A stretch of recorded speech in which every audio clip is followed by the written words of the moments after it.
The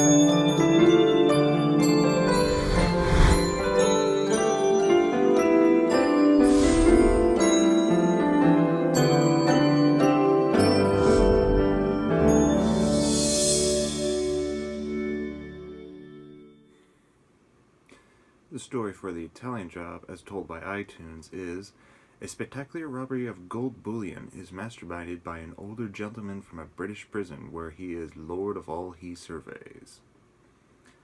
This film is just a joy to watch. I mean, the cinematography is just beautiful, the visuals themselves are just beautiful, the locations, costumes, explosions, cars, car chases, escapes, the editing, all just blends so well for a beautifully enjoyable film.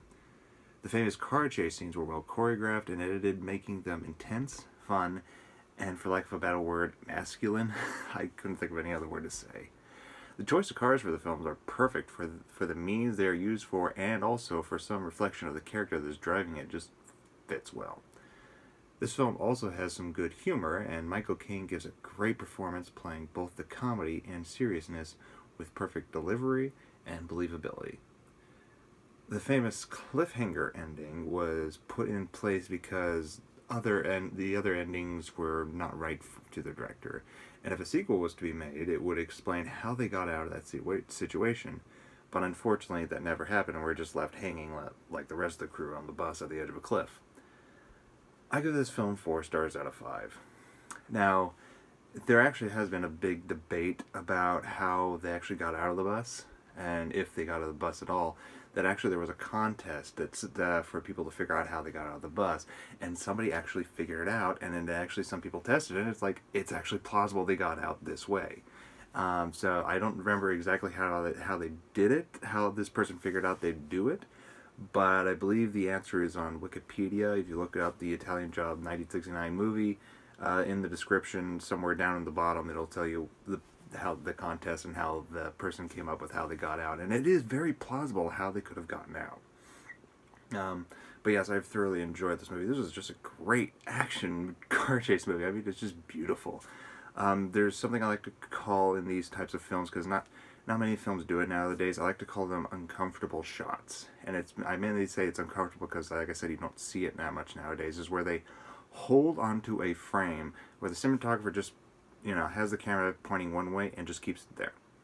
And there's no cut for a long period of time. Usually when it's cut, it's like 1, 2, 3, cut, 1, 2, 3, cut. They cut to different angles or whatever. But they just held on those shots.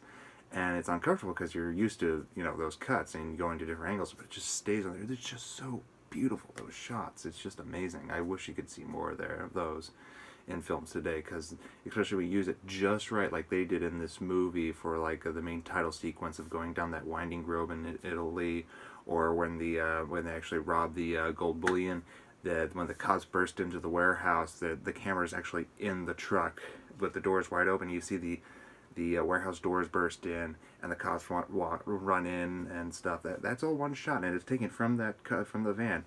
And it's used beautifully because, you're getting everything you need right there without having to do all these different cuts, whatever. You just see it right there from the truck. It's just a beautiful shot. So yeah, it's a great movie. I give it 4 stars out of 5. This movie is just a joy. It's not a movie to go, oh my god, it has great, Academy Award-worthy writing, characters, this and that. No, it's just a joy to watch. It's just fun, exciting, and it's a nice piece of 1960s filmmaking, particularly British filmmaking. It just shows something more from the culture of that time. It's great. So, all right, I'll see you next time with the remake of this movie and whether or not it is good or not. So, ta-ta for now. Bye.